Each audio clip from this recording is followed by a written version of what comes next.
തിരിച്ചറിയുക. നിനക്ക് ദുഃഖങ്ങൾ സമ്മാനിച്ചവർക്ക് നിന്റെ മൂല്യം തിരിച്ചറിയാൻ കഴിയാത്തത് നീ ഇപ്പോഴും ഒരിടത്ത് മാത്രമായി നിൽക്കുന്നതുകൊണ്ടാണ്. നീ നിന്നെ തന്നെ സ്വയം ഓർത്തു നോക്കുക. നിനക്ക് ദുഃഖങ്ങൾ സമ്മാനിച്ചവർ ഓരോ സാഹചര്യത്തിലും നിന്നിലൂടെ കടന്നുപോയവരായിരിക്കും. അവരിൽ ആരും തന്നെ നിന്നോളം ശക്തരല്ല. നിന്റെ അവസ്ഥാന്തരങ്ങൾ അവർക്ക് അനുഭവങ്ങളായി ഭവിച്ചിരുന്നെങ്കിൽ തളർച്ച മാത്രമല്ല, ഒരുപക്ഷെ പഞ്ചഭൂതങ്ങളിൽ ലയിച്ചു ചേരേണ്ട അവസ്ഥ പോലും ഉണ്ടായേനെ. ആ നീയാണ് നിന്നിലൂടെ നിലനിന്നവരെ ഓർത്ത് ദുഃഖിച്ചിരിക്കുന്നത്.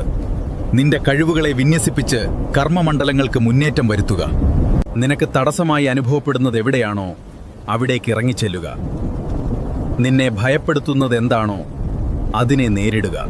സത്യവും ധാർമ്മിക പരിജ്ഞാനവുമുള്ള നിനക്കൊരിക്കലും പരാജയം സംഭവിക്കില്ല. നിന്റെ മുന്നേറ്റത്തിൽ നീ പ്രതീക്ഷിക്കാത്തവർ നിനക്ക് സഹായികളായി വന്നെത്തും. നിന്റെ വഴി തെളിച്ചുകൊണ്ട് നിഴലായി ഞാനും നിനക്കൊപ്പമുണ്ടാകും.